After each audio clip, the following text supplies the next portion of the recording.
আইসিটির মামলায় যতগুলা রায় হয়েছে এই রায়গুলা কার্যকর করা ডক্টর মোহাম্মদ ইউনূস সরকারের সময় যতটুকু সম্ভাবনা ছিল, ডক্টর মোহাম্মদ ইউনূস সরকার চলে গেলে রাজনৈতিকভাবে নির্বাচনের মাধ্যমে যদি আরেকটা সরকার আসে, কোনো রায়, কোনো তদন্তর কোনো কিছুর বিচার হবে না, সম্পূর্ণ ভারতের নির্দেশে তা কার্যকর হবে। এখন ধরে নিলাম, যেটা আমি বহু বছর কয়েকবার বলেছি, বিশেষ করে 5ই আগস্টের পরে জামাতকে, এনসিপিকে, এদেরকে অনুরোধ করেছি যে আপনারা সবাই মিলে একটা কোয়ালিশন গঠন করেন। সেই কোয়ালিশন এখনো সময় আছে, একটা কোয়ালিশন গঠন করে রাতারাতি হাদির এই মর্মান্তিক, দুঃখজনক, কষ্টজনক ঘটনাটাকে ভণ্ডামি করে না, অন্তরে একজন দেশপ্রেমিক এবং মুসলমান হিসেবে অন্তরে অনুধাবন করে হাদির এই ঘটনাটাকে আল্লাহ প্রদত্ত একটা উদাহরণ হিসেবে আপনাদের চিন্তা শক্তিকে সঠিক করার জন্য একটা উদাহরণ হিসেবে, নমুনা হিসেবে নিয়ে এখনো সম্ভব জামাত, এনসিপি, অন্যান্য দল যারা আছে, ছোট মোটো মাঝারি যারা আছে, তারা মিলে যদি একটা কোয়ালিশন গঠন করে বাংলাদেশে কিন্তু একটা, যদি নির্বাচন ডক্টর ইউনূস কন্ট্রোল করতে পারেন, সম্পন্ন করতে পারেন, তাহলে বাংলাদেশে কিন্তু একটা শক্তিশালী জনতার সরকার আসা সম্ভব। তখন কিন্তু সমস্যাটা হচ্ছে, যে বিপদগুলোর কথা মনে রাখতে হবে, এরকম একটা কোয়ালিশনের কোনো বিকল্প নাই। কারণ আমি যা দেখতে পাচ্ছি, জামাত বিএনপির এমন একটা অবস্থা হয়ে গেছে, দুই সমুদ্র যাদের পানি মিলে না, সেই দুই সমুদ্রের পানি হয়ে গেছে জামাত বিএনপি, ওরা মিলবে না। কারণ ভারত তাদেরকে কোনোদিন মিলতে দেয় নাই, মিলতে দিবেও না। দলের ভিতরেই তাদের শত্রু বসিয়ে রেখেছে, উস্কানি দিয়ে নেতাদেরকে দুই পাশে একজন আরেকজনের বিরুদ্ধে নেওয়ার। তাহলে কি সম্ভব? জামাত এবং এনসিপি এবং অন্যান্য দলের কোয়ালিশন।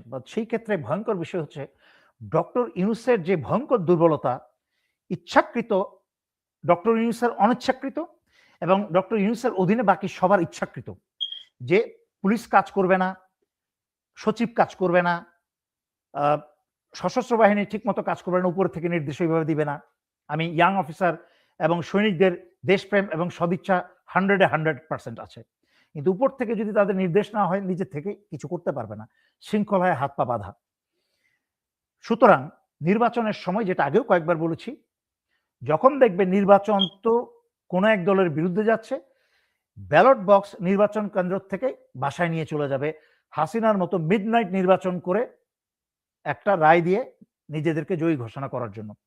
সুতরাং সেই ক্ষেত্রে আবার সম্ভাবনার কথা বলি, আপনার অনুষ্ঠানে বহুবার বলেছি, ডক্টর ইউনূস এবং ডক্টর ইউনূসের উপদেষ্টারা যেই কনফিডেন্টলি এত বছর ধরে, ইভেন কি নির্বাচনের 2 দিন আগে বলছেন অমুক চুক্তি, অমুক সমুদ্র শাসন, তাদের কোনো কথাই কিন্তু কোনোদিন আমার মনে হয় নাই যে ফেব্রুয়ারিতে নির্বাচন।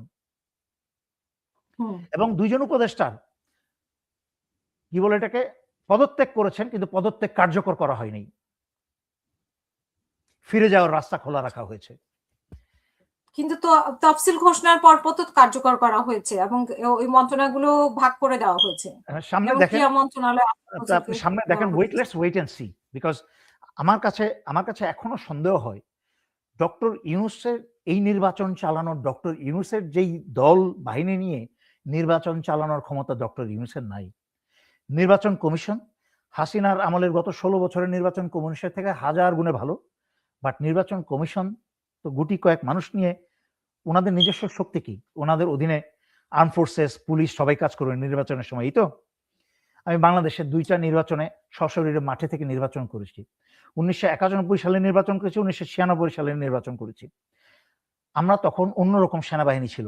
আমি আগেও কয়েকবার উল্লেখ করেছি, আমাদেরকে সেনাবাহিনীর আদেশ আছে কি নাই, কি বলে, পোলিং সেন্টারে প্রবেশ করার, উই ডিড নট কেয়ার, পাত্তাই দেয়নি। সকালবেলা দেখেছি, তখন বিএনপি তার 3 মাস আগে একটা ভুয়া নির্বাচন দিয়েছিল, তারপর আবার একটা নির্বাচন হলো। সারা বেলা দেখলাম দুপুর পর্যন্ত নির্বাচন কেন্দ্রের সামনে কোনো মানুষ নাই। ভিতরে চেক করতে গিয়ে ঢুকে গিয়ে দেখি সমানে ধানের শীষের উপরে সিল মারা হচ্ছে, প্রিজাইডিং অফিসার সুদ্ধা। ওই প্রিজাইডিং অফিসারকে কানের লতির নিচে একটা চর মেরে ফেলে দিয়েছি চেয়ার থেকে। যে আপনারা বিভিন্ন কলেজের, বিশ্ববিদ্যালয়ের শিক্ষক, আপনারা কি ধরনের ছাত্র তৈরি করছেন বাংলাদেশের ভবিষ্যতের জন্য? ওই ছাত্রগুলাই কিন্তু বড় হয়ে আজকালকার নেতারা এখন।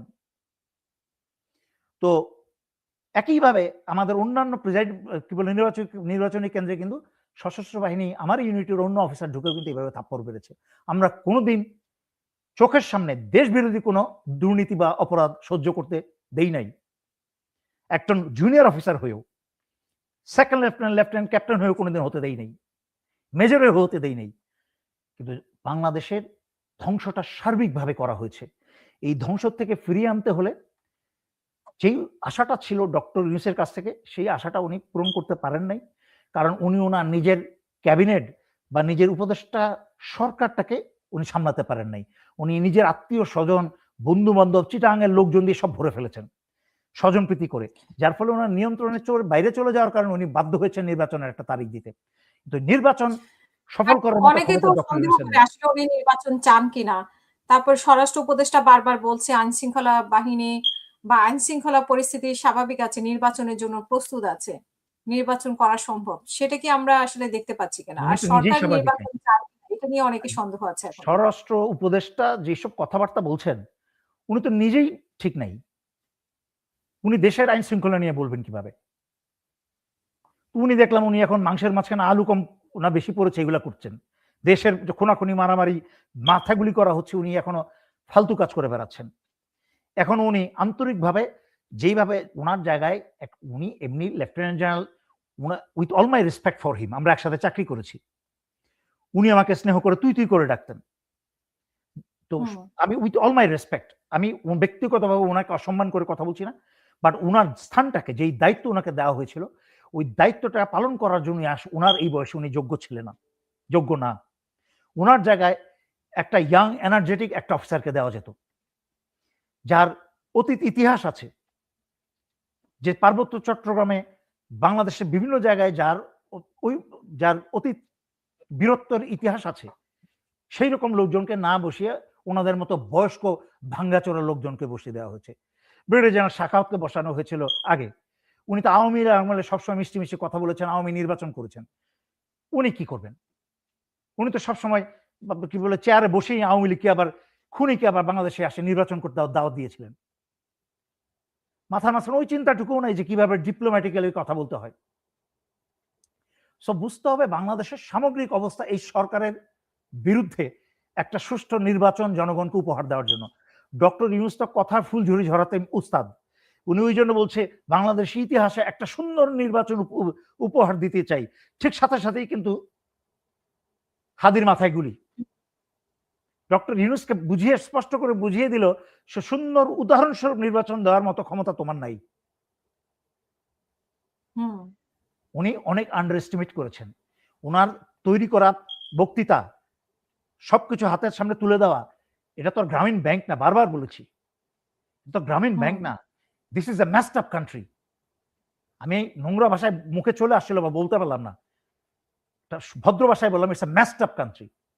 একটা ধ্বংসপ্রায় দেশ, একটা মানুষের অন্তর ধ্বংস হয়ে গেছে, মানুষের মাঝখানে এখন সাধারণ চিন্তা ভাবনা নষ্ট হয়ে গেছে।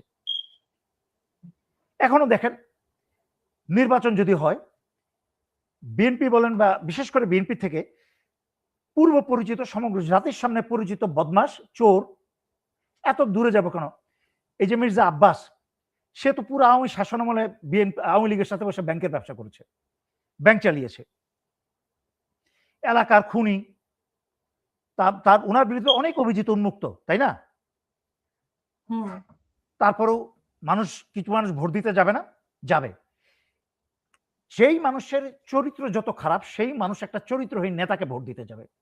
আর যেই এলাকায় একটা চরিত্রহীন নেতা নির্বাচিত হবে, সেই এলাকার বেশিরভাগ মানুষ চরিত্রহীন, এটা মনে রাখবেন, এটা জনতাকে মনে রাখতে হবে। যেই এলাকাতেই একটা চরিত্রহীন নেতা নির্বাচিত হবে, সেই এলাকার বেশিরভাগ মানুষ চরিত্রহীন। সুতরাং এবার মানুষকে নির্বাচন হলে ভোট দিতে হবে মানুষের ব্যক্তিগত চরিত্র এবং যোগ্যতাকে দেখে। যদি মার্কা দেখে একটা দুশ্চরিত্রবানকে ভোট দিয়ে দেয়, তাহলে ওই মানুষগুলো, যার ভোটাররা অভিশপ্ত হবে, তাদের উপর আল্লাহর অভিশাপ নাজিল হবে।